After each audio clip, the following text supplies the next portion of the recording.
sharing our stories connects us. Listen and be connected. Join us for the conversation meeting weekly at the intersection of community and culture. Hosted by Mario Nunez and Joe King Carter. Yeah. And here we are. It's another Wednesday. It's a beautiful Wednesday, actually. The weather's a little bit too warm for me, Joey. A little too warm already. I'm just going to say it. Too warm, too early. Yeah, too warm, too early. Yeah. Hi, everybody. Thanks for tuning in. This is WMNF 88.5. It is Wednesday. It's noon-ish.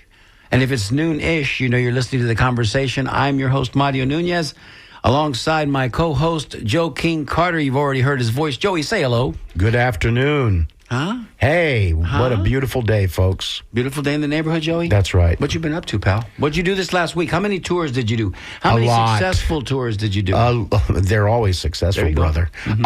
A lot. Yeah, this is the season for, if you're someone who's in the kind of the business, this is the season. And I stopped doing tours typically around June 15th. So it becomes too warm. And they are here. Tourists are visiting. Yes, they are. The Canadians are not. They are way down on our on the Swanee River on our spreadsheet. Yeah, they're down. They're not coming. Well, you know they've been. That's a segue. They've been pooped on by our president. We can talk a little bit about the economic impact of the administration and what they're doing to everything, including gas prices here. Hey, Joey, did you have a beef with Iran? I mean, I didn't even know where it was on the map. I'm not sure I could have found it. I'm lying. I knew where it was. Yeah, but I didn't have a beef with them necessarily. Well, you know, they've been wanting to do this forever. And actually, Bibi Netanyahu has been wanting to do it forever. Correct. And that's really what it's about. And as you well know, our president is simply a puppet under Bibi's hands. So that's what's happening. It's our history, though. It's our history. I mean, if you're honest about it and you study and you look back a little bit, you know that we are a nation on war footing, and we are always too eager to go do something silly with a bomb and an airplane and an aircraft carrier. Mm-hmm. So, you know, I don't know, Joey. You're 70 boom, and I'm right behind you, and I'm wondering if we're ever going to live a decade of our lives without being in some kind of a conflict or a war. Because I don't know, have we known that during maybe the time of JFK and we almost got into one with Cuba? We weren't in any wars under my cousin. Yeah, Jimmy Carter, you know, and he gets a bad rap. And people will say that, and they'll call us in and tell us the thing about Iran and Jimmy and all that, and the hostages. Yeah. We're not going to talk about that. He was set up on that one, we've got folks. a wonderful guest that we're going to get to in a second. But I'm just going to tell you this, and maybe our guest today, Mary Frances, is smiling at us. Maybe when we get to her and we talk about the 70s, because that was a decade of note. I refer to it as the decade of dance because, and dance is something that Mary Frances knows a thing or two about. I think that period of time coming out of Vietnam after Richard Nixon and of course Gerald Ford, you know, Jimmy Carter ushered in those 4 years where, man, from 76 to 80, I don't know that I was ever taller because of my platform shoes, number one. I don't know that I ever looked better because of my long hair. And I don't know that I ever smelled better, man, because, I mean, I wore out that Jovan Musk. Yeah. But what I'm saying is it was a fun time. It was fun. Well, and I don't know anybody who would tell me that the end of the decade of the 70s, you know, when John Travolta donned the three-piece white suit, and he took to the dance floor, game was on, brother. Yeah. But the 80s began something that was not very pleasant. So the 70s was still, So, you know, really, if you want, this is a theme for another show, another day. Yes, sir. But the great, really the great moment, one of the great moments in all Western civilization was from 1950 to 1980 in America and Europe. Here in America, post-World War II, unprecedented growth. We were the baby boom, Civil Rights Act, women's rights, Hanna-Barbera. We had the birth of rock and roll, the birth of television. We went to the moon, and we had a large middle class. And do you know what all of that was tied to? Yes, organized labor. No, sorry. It was tied to the fact that the wealthy in America were paying between 70 and 90% taxes, and they weren't trying to get out of it. I thought you and were they going to say paid it their was... dues, and they paid for the federal, state, and interstate highway system. Joey. And so here's my point. Go ahead. Tax the rich folks, yes, and don't let them get away with murder, which is what they are literally getting away with now. And 167 young girls under the age of 18 murdered in Iran from a bomb, a cruise missile that came off of the USS Abraham Lincoln. Yep. So, folks, we are involved in something now that is ugly, and it's going to come back on us. Speaking of Jimmy Carter, history tells us that the long view is the best view, and someday Jimmy Carter will be seen for being the great president in many ways that he was. I still regard him as one of my favorites, and he was the first one that I got a chance to vote for because I turned 18 that year. So that makes sense. There you go. Yeah.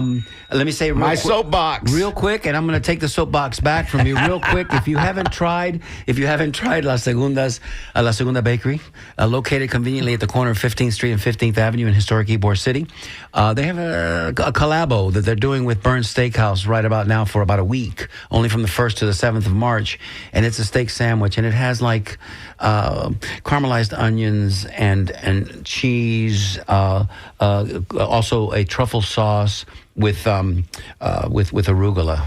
Okay, so I'm just saying, good luck getting in there to get one because the line's out the door. Better get there at 6:30 in the morning, or have a connection like I do. Okay, and that's not an ad for La Segunda because but La Segunda, they are a sponsor who supports us. Of course, they give us food during fund drives, folks, and we love them, and we hope that you love them as well. And Tito Rosette, you're out there listening, and I know you are because you are one of our most ardent fans.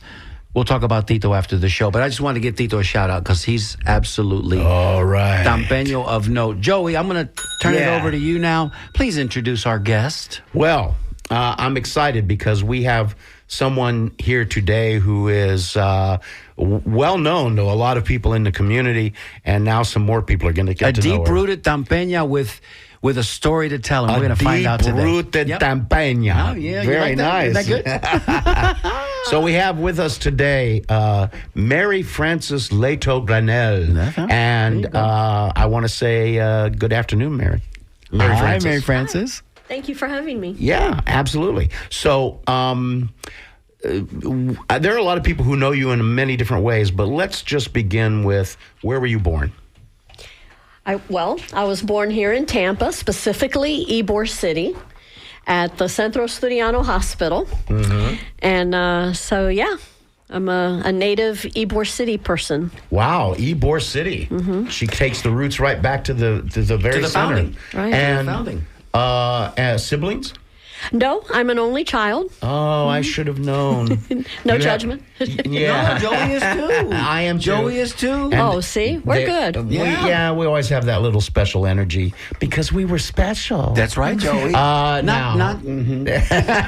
won't go there. Go ahead, Joey. And so, and where did you go to school? Elementary school? Well, I started out at St. Paul here off of 15th Street. Mm-hmm. It was originally St. Paul Evangelical United Brethren School. Wow. And then while I was still, EU, they say EUB for short. That's a lot of And then as I got a little older, that organization merged with the Methodist Church, and that's where you got United Methodist. Oh, okay. So St. Paul United Methodist School. My older brother attended that school as well. And then high school?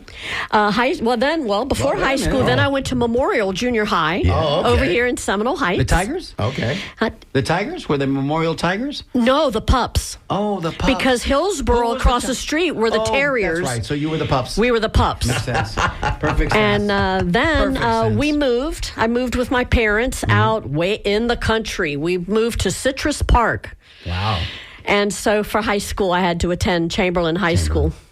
You had to. Well, because that was my neighborhood. That was the district, for now, sure. Now, let me see if I get this right. You and I happen to be in social media together, and I've seen photos. I'm getting the sense that you were quite the popular girl in high school. Is that correct? Active, busy. Active. Yeah, that's socially active. I was involved in newspaper, whatever you could be. I was a dance arrow. They called them chiefettes. Yes. and was involved in many organizations, in student council and, the clubs, different clubs. Well, you can't do all of that and not be popular. I'm sorry. But and have the energy for it, too, right? That's right. Well, it was a lot of fun, and it was nice just being participatory. There you go. And so how did you, tell me how you felt about all of that? I mean, how did you feel about being this only child? I think Mary Frances had a great childhood. I'm just going to jump right. I'm going to flip all the cards over. Yes. I think she had a great childhood. I really did. First of all, I was just fortunate and blessed to have the two parents that I had. Right. And yes, I say I was an only child, but they also knew how to make me accountable. To not be that spoiled, rotten only child. Ah, okay. So you had chores. I give them a lot of credit for that. And I like to tell people it was so much fun being my father's daughter. I think, as both of you know, he was very involved in all kind of civic organizations and just a lot of things. And I was his little buddy. He took me to everything as a child. Wow. He was involved not only civically but politically, and I think that's what helped to develop my political acumen and interest. So, because my dad took me to everything. So let's talk. So now that you've touched on Sam, your father, and I'll say for the record, we all knew Sam. Let's talk a little bit about your lineage and your history, where your families came from in that great story of immigration. Okay, so all of my grandparents, all four of them, the two on my mother's side and the two on my father's side, all came from Sicily.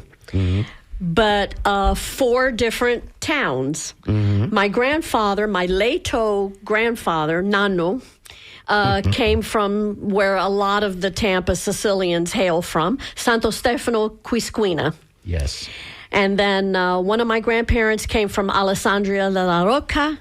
One came from San Biagio Platani, and the other, my grandmother, my father's mother, came from where not too many Tampa people hail from, Sambuca di Sicilia. It's a little further out. It's not near where the other little towns are. All right. And so they all came to Ybor City? Ybor City, yeah. Absolutely. At about the same time, Mary Frances? No. For example, my father's mother and father, they came in the late 1800s. Sure. My mother's mother came in 1910. She was 9 years old, and I still have her passport. I have her passport. Wow. That's wonderful. Yeah, it's pretty cool. Yeah. And so yeah, she was kind of a later arrival But than everybody the rest born of in my Sicily, everybody born over there. Yeah. So, there is what's interesting about all this is that I have recently, when I say recently in the last year, I've been doing a lot more research into the Italians and Sicilians of Ybor City, and discovering some fascinating things. And one is that people don't realize that there were sort of these 2 moments of entry, which was in the very beginning of Tampa. There were Sicilians here before Mr. Ybor ever came. The first sheriff of Tampa was an Italian whose I wrote his name down. His name was Andrew Passetti, and he came to 1856. He came to Tampa. Oh, wow. And then the first permanent resident, and that means someone who came here and never left, was Domenico Ghira, who was the first permanent resident. He came here in 1849. So in the 1850s, there were Italians in Tampa. But then there's that second wave we all associate with the Great Migration through New York or through New Orleans or wherever it was. And that's not uncommon that there were about 5 different towns in Sicily where everybody came from. Right. Fascinating. So did that sense of immigration and I don't know what you want to call that, rootedness back to another identity, was it important? How was that for you growing up, I guess? It was very important. And again, my parents maintained many of the traditions as I was growing up, the traditions that they had as they were growing up. And so, yeah, there was always that pride. I never remember a time when I didn't feel it. Sicilian spoken in the house? Yes. And with your grandparents, I'm thinking yes. Yes and no. I mean, yes, it was spoken in the house when they did not want me to understand what they were saying. Because Mary Frances was always in everybody's business. Yes, I was. Now, and my grandparents, even though they could speak English, very broken English, but they spoke Sicilian a lot as well. So which is different from the Italian that most people associate. It's a completely different language. No, it really is. And when I was in college, I actually studied Italian. Oh. And that's when I really learned that, this is really different from, all this time. Yeah, my family speaks Italian. Well, no, they don't. They speak Sicilian. There's Portugal Portuguese, and there's Brazilian Portuguese, and it's the same root language, but spoken differently. Well, there's this famous story, and I think it's going back more than 20 years, in which there were linguists, or maybe they're called lexiconographers, who, I don't think it was Santo Stefano, but one of the or maybe it was, I don't know, but one of the towns in Sicily, they were trying to get back to the ancient roots of the language, and it had been so corrupted by television and modern society that they came to Tampa because there were people in Tampa still speaking that language. Yes, I heard that as well, Joey. I remember. It's fascinating. Yeah. So, what'd you do after high school? What did you do after high school? After high school, did you have any ambitions? What was Mary Frances going to be when she grew up? As a senior in high school. Come on. Well, from the time I was a small child, I knew I wanted to be a school teacher. Oh, okay. I used to. I had a million dolls and stuffed animals, and I used to line them all up. You had a classroom. All right, so this is interesting. My nonno, my mother's father, was the head custodian at Wilson Junior High. And when I was little, sometimes in the summertime, he would take me, because I would spend a lot of time with him, he would take me with him sometimes. And I thought, he might as well have been president. Right. I just felt that was such an important job, and that he was so important. So all part of the school system. Yeah, and he got me a desk from Wilson, put it in my room, and got me a chalkboard, and then so that I could play school with my stuffed animals and my dolls, and sometimes I'd bring the neighborhood kids in and try to teach them something. So I from day one, I never wanted to be anything else. Wow. So what a great granddaddy to have. Nano was on top of it. He knew what he was doing. He wanted his little girl's Well, and the interesting thing is, too, and he always used to tell me, he always wanted my mother to be a school teacher. She didn't want to do that. When she got out of high school, she went to Tampa Business College, got the 2-year business degree, and then went to work with the state of Florida, which became HRS. Only job she ever had, was there for 40 years. Wow. Secretary to the district administrator. So that's beautiful. But I became the teacher. Yes. So in your room, you have your desk and your chalkboard, and you have all your students who are various. Yeah. Oh my gosh. Little United Nations. United Nations. Yeah. So very obedient, by the way. Never had to send anybody to the principal's office. They're not getting in trouble. So by high school, I'm gathering that you are already shooting for that in your mind. Yes. Okay. So you leave high school and go to school where? South Florida. University of South Florida. Of course. Go Bulls. There you go. Yeah. And you did an education degree there? Okay. Education and with an emphasis on political science and social studies. Excellent. Very good. And then what happens next? Well, graduated. Got my first teaching job at Horace Mann Junior High out in Brandon. Okay. I had been an intern. I did my internship there. And then fortunately, when I graduated from college, there was an opening. And I was hired to teach there. So did that for the first 5 years of my teaching career. Mind you, it was 30 miles one way. Oh, of course. From my house, from my home. But for the first 5 years, it was a job. It was very hard to get a job back then. Were you still in the Citrus Park area, Mary Frances? Were you still up in the north part of town? Yeah, I've never left.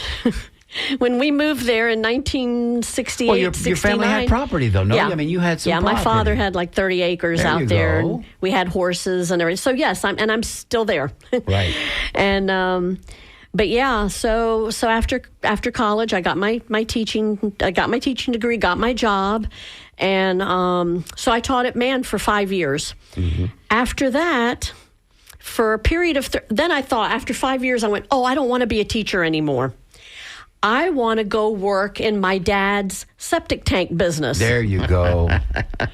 Because that's what every girl aspires Exactly. to be. A septic tank truck driver's septic tank person. Well, he didn't have any sons or anyone else to pass the business to. And I'm thinking, it's a lucrative business.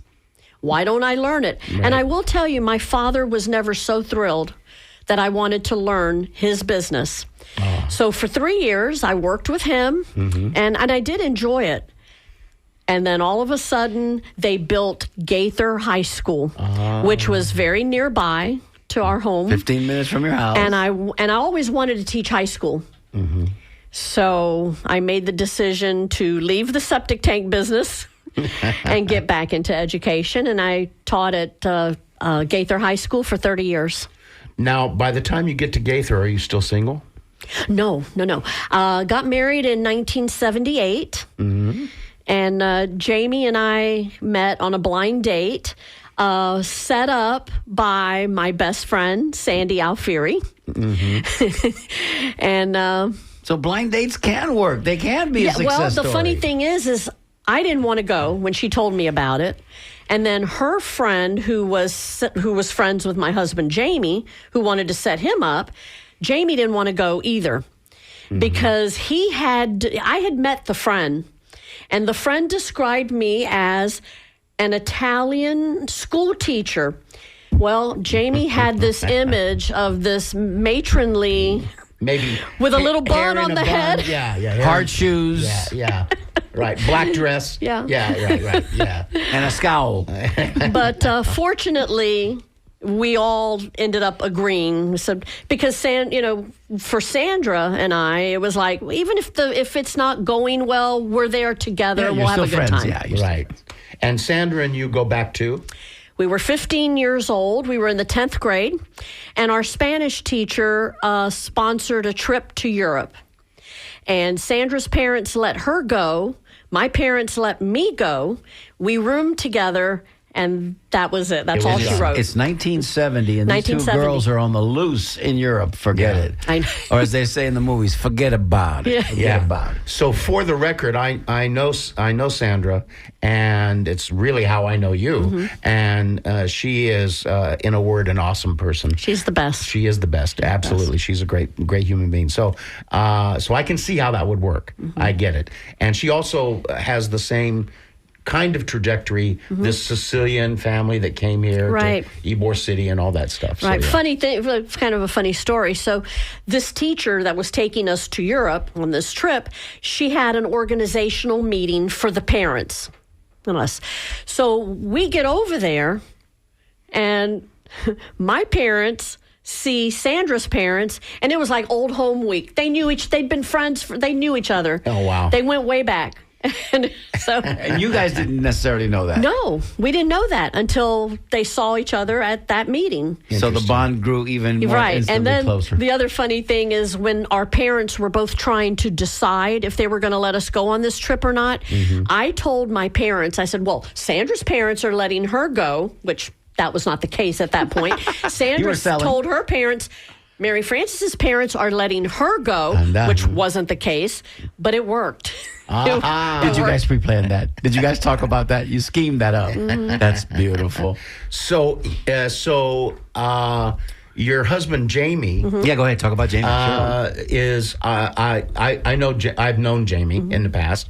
When I first came to Ybor City, he was very involved. He was involved with the development corporation there, the Ybor City Development Corporation. Well, and mainly with the Italian club. And mainly with the Italian club. Well, I think that's why he was attending meetings. Yeah, past president. And yeah. And I say this not to you because you're married, but he's a great guy. Yeah, he is. Yeah, he's a great guy. So I know him, and I also want to say for the record, because we kind of leaped over it, that your father, Sam Leto, was a kind of iconic figure in Ybor City, and I'm just speaking from my viewpoint. There are many people that have all these great stories of Sam on his Palomino horse with his Thunder. Spanish Who else would ride their horse into the Columbia restaurant? Into the Columbia restaurant. Yeah. And for me, he was a connection back to the Pizzos and to that other world of Ybor City that existed in the 60s and 50s and beyond, all that stuff. And I just enjoyed him a great deal. And may I interject one thing? Please. About our family history, supposedly. Family legend has it that my grandmother, my father's mother, her name was Maria Francesca, who I was named after.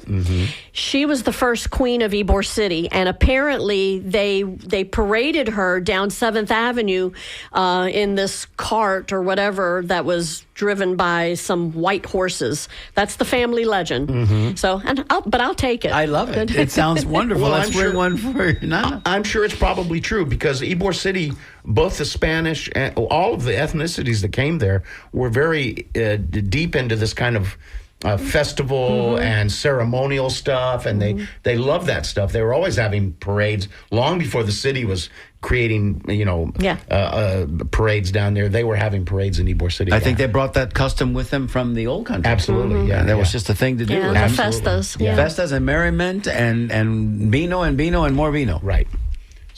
Yeah, let's do it. So it's right at the bottom of the hour. This is the time when we take a little bit of a break.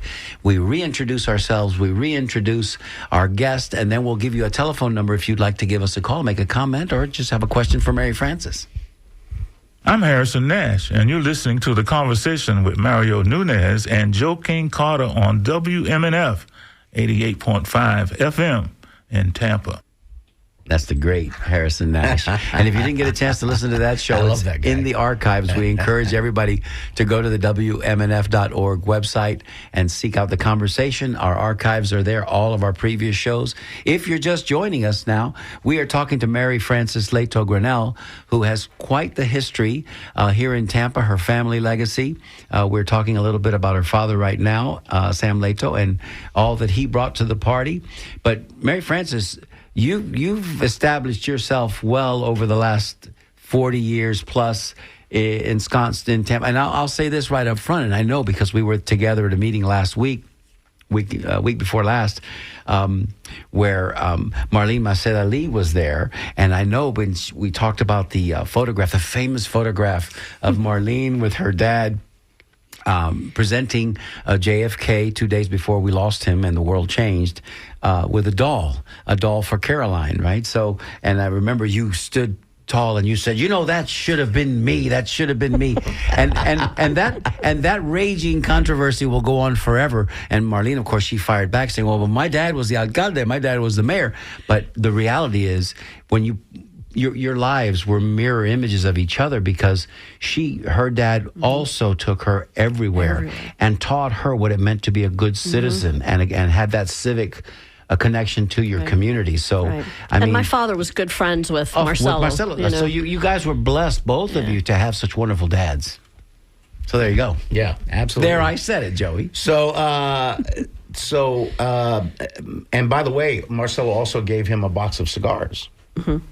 Which is, if you knew Marcelo, he was never without his Arturo Fuentes. Yeah. They were about yay long. I mean, you can't see it, but they're the longest cigars in record. And JFK was with a cigar often, too, by the way. Yes. And so, all right, so now you're married and teaching at Gaither, but somewhere in there is you have a relationship with dance, and what is that? Well, I grew up taking dance classes down the street at 910, what used to be Buffalo Avenue and now MLK. It's just down the street. And so my mother sent me there when I was 5.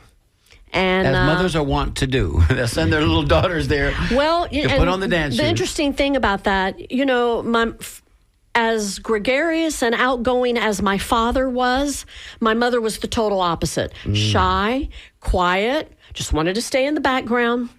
But she used to tell me, I don't want you to grow up being shy like me. So she put me into dance, and she said, and and I loved it, and I think that's the side of my father that's in me. Right. And so I loved it.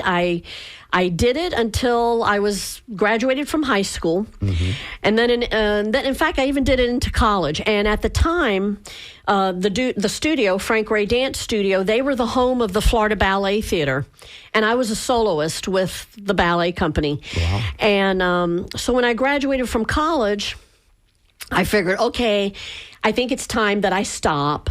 I've got my career now, and I'm a grown up. I'm a grown up, yeah. My husband is in tow. Well, and I wasn't married yet. Oh, okay. When I graduated from college, but I took a trip to New York. That was my graduation present, and I got to see the musical, the original. By cast. yourself? No, I went with a group of people. Okay, all right. And I got to see a chorus line. The original, with the original cast. It had only been open for a few months. Wow. And when I saw a chorus line, and especially when they sing the iconic What I Did for Love, that'll make me tear up now. I went, I can't quit. I can't stop dancing. And so I just continued to take classes until I was 50. I gave up my point shoes when I was 50 years old. I was going to ask you, Mary Frances. I'm got to believe that you had a podiatrist on speed dial. I got to believe, because that's a lot of wear and tear on those feet. Yeah. But once it's in your blood and you love Once it, it's in your blood, and then what had happened too? In 2001, Frank Ray just suddenly died. He had a heart attack, whatever. He had not been sick. He just died instantly. And we were all wondering, what's going to happen with the studio. And as it turns out, his family tried to keep it open for a little while, but then they decided they didn't want to keep it open. So they were going to close it down. And a group of us, our children were now dancing there. And we didn't want to take them anywhere else. So my dear friend, Jinky Barker, who grew up with me at the studio, we just got this idea that, maybe we can pool our resources and maybe we could buy it. So I went to my husband and my mother, and my father had passed away by then. And I said, what do you think? There was no hesitation. They both said, go for it. So we did. We pooled our resources and we bought it. Wow. And then about 5 years after that, I purchased Jinky's portion of the studio, and so became the sole owner. Of the great Frank Ray studio. Yeah. That is the story that I was hoping that you would tell today, because that's going to lead us to the story of your daughter's success, and we want to get to that in just a moment. Hey, if you'd like to join the conversation today, you've got a question or a comment, let me give you that number now. It's 813-239-9663. We saw a couple of callers online, but I don't know what happened. Maybe there was a meteor strike or perhaps a sonic boom, but we lost both of the callers. So if you're out there and you want to call back, we'd love to talk to you. You can send us a text at 813-433-0885. And Jessica is standing by to read your emails. Please submit your emails to dj@wmnf.org. Ask about her daughter. Well, before I do that, I just want to know, how do you spell Jinky? Yeah. Oh, Jinky. Jinky. And how did she get Key? I'm sorry. It's a she, yes. How did she get that name? Well, that's a good story, too. Her real name is Jean Marie. And when she was a small child, her brothers started calling her Jinky, and it stuck. Yes. And and that's actually pretty good. There's no other Jinkies probably in the world. She's probably unique. Yes, and Yeah. How many nicknames are derived with an origin story like that one? And because my brother's given name is Fernando. But because he was close to my oldest brother in age, they referred to him as El Chiquitín. El Chiquitín, the little one in Spanish, El Chiquitín. My big brother, who was 20 months old at the time, couldn't say El Chiquitín, so it came out El Chiqui. El Chiqui. Yeah. So to his classmates in elementary school, he was Chicky.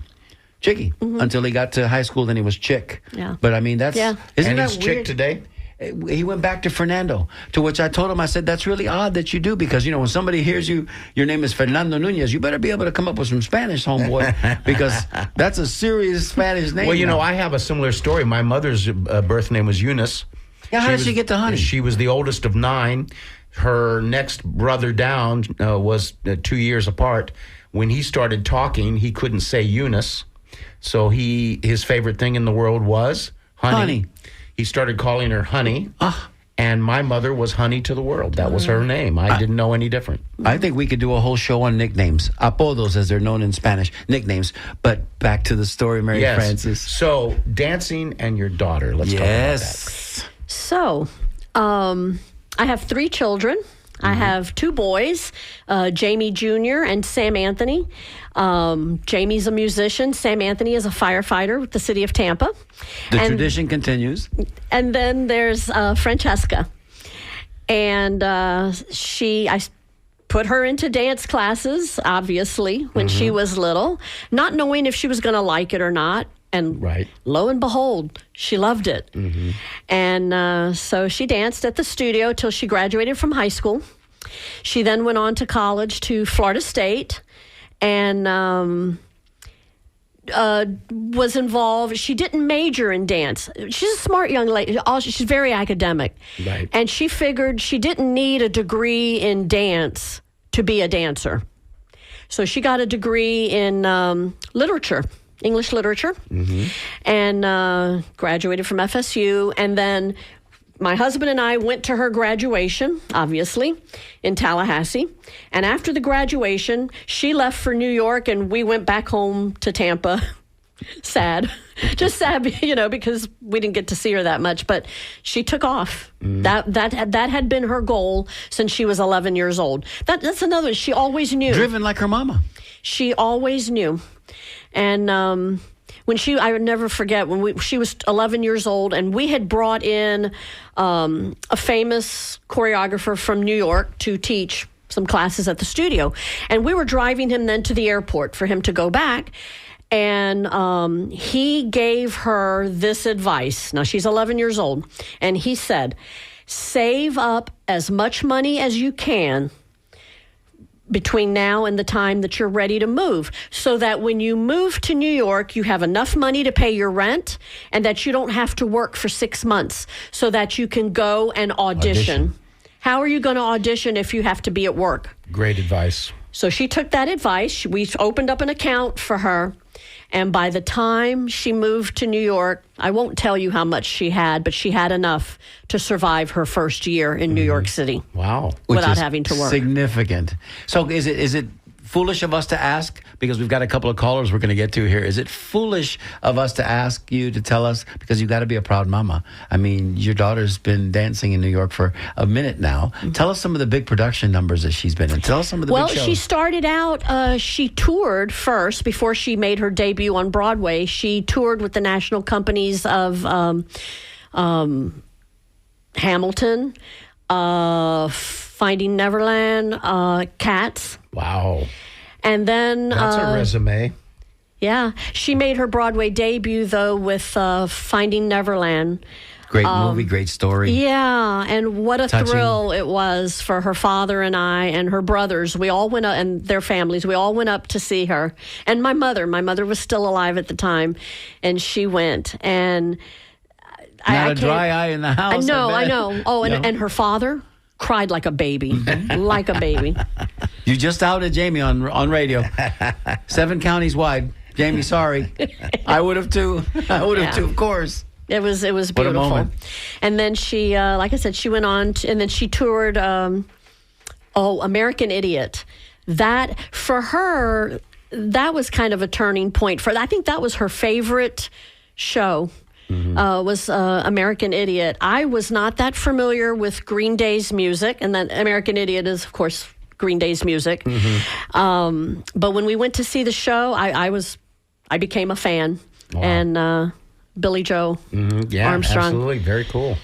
So we've got one caller we want to acknowledge real quick, and when we come back on the backside of that, we're going to continue our conversation. If you've got a question or a comment, this is your time as we're getting close to the end of the show. They always go so fast, Joey. You notice that? I know.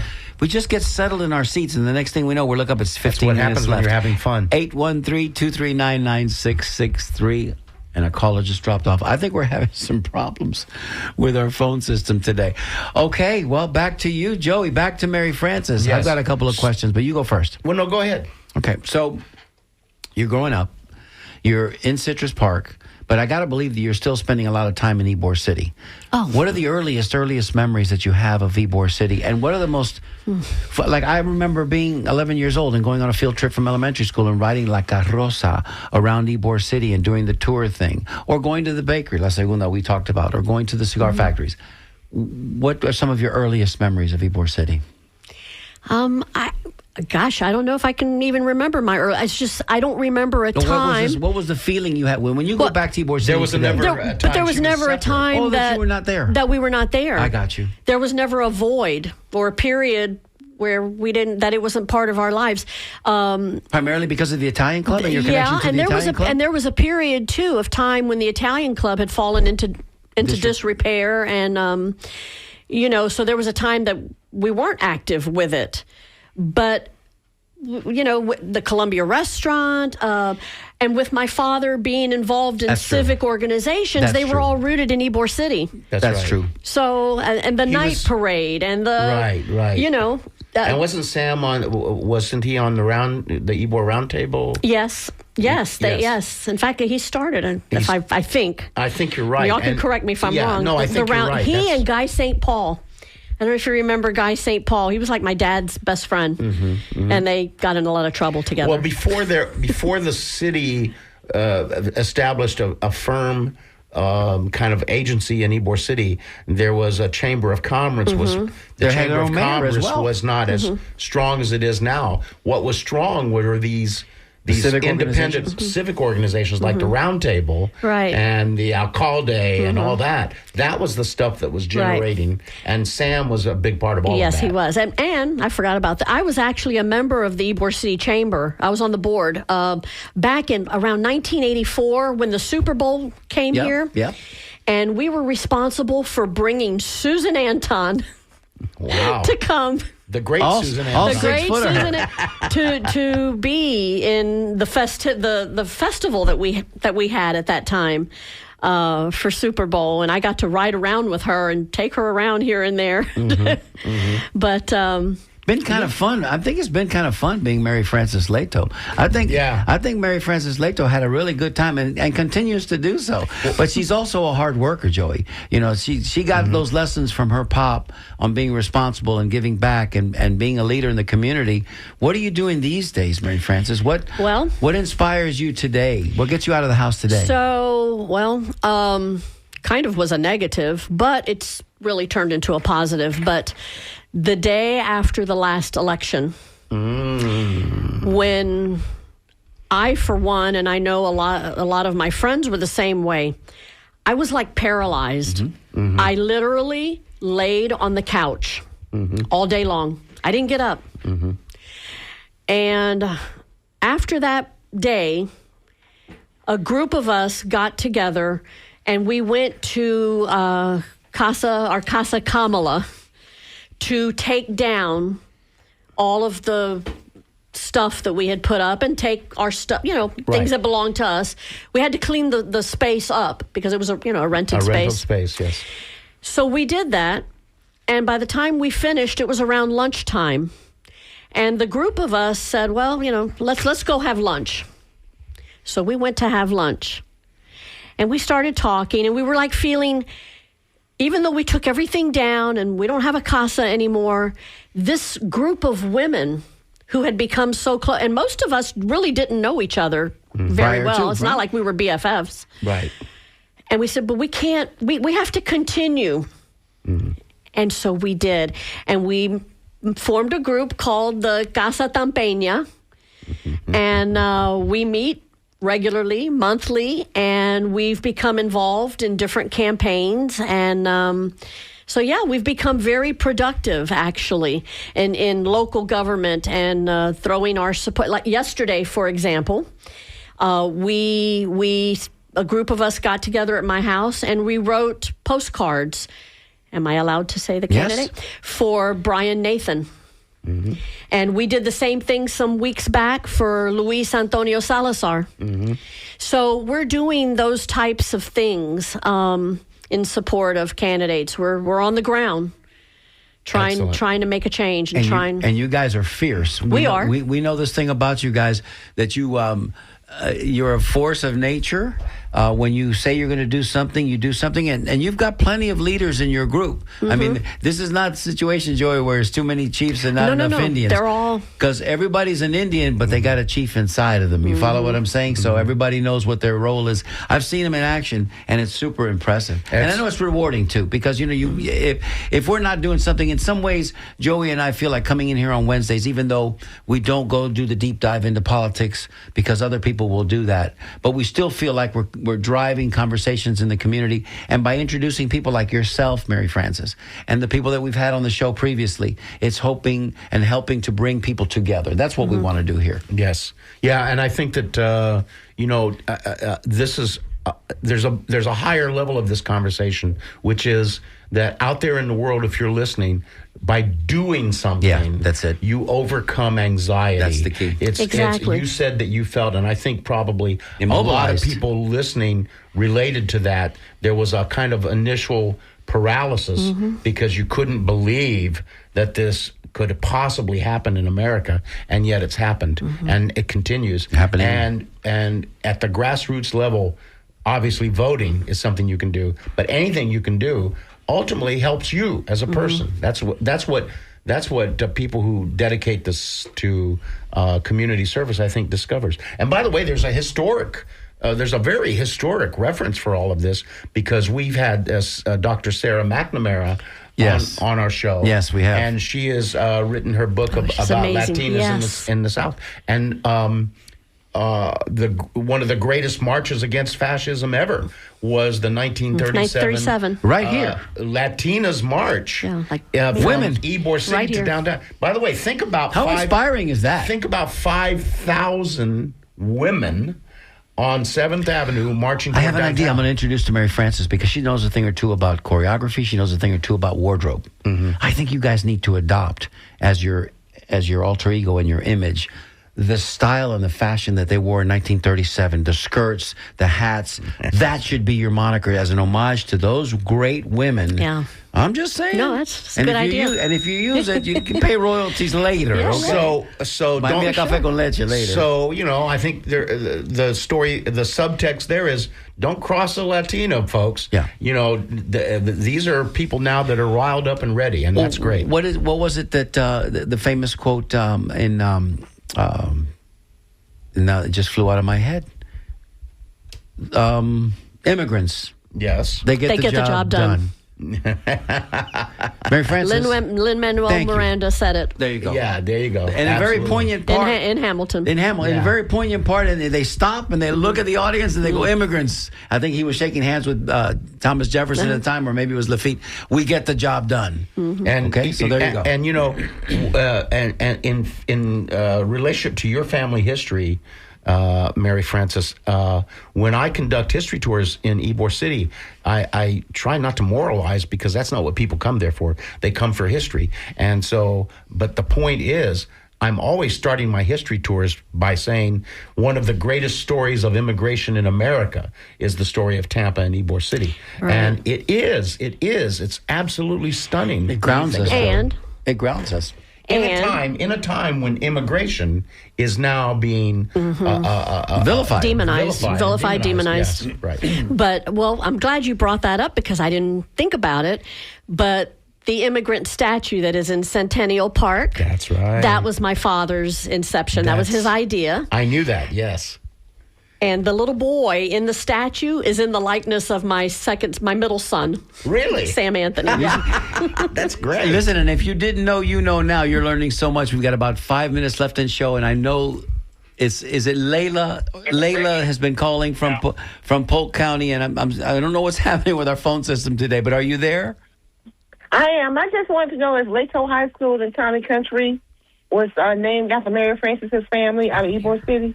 There you go. I graduated from there in hear the question. 1977. Lato High School. Was it named after your family?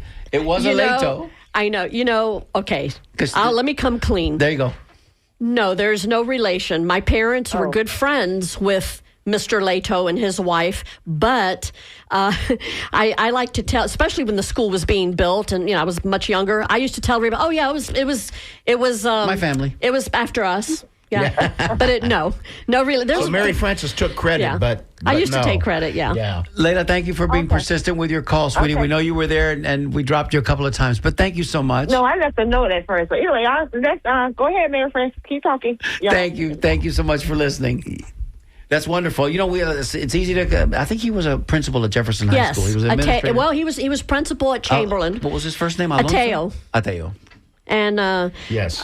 He was principal at Chamberlain High School. Yes. And Very beloved. And this is another thing that can happen in Ybor City or in Tampa is that two people can be named Garcia and not be related to each other at all, of course. Or there could just be like in New York, of course. Or they could be the Ramori family, and then one's the Ybor City branch, and one's the West Tampa branch, and never the twain shall meet. And we say this lovingly for those of us Tampeños of a certain age. And Mary Frances, I know you can relate to this.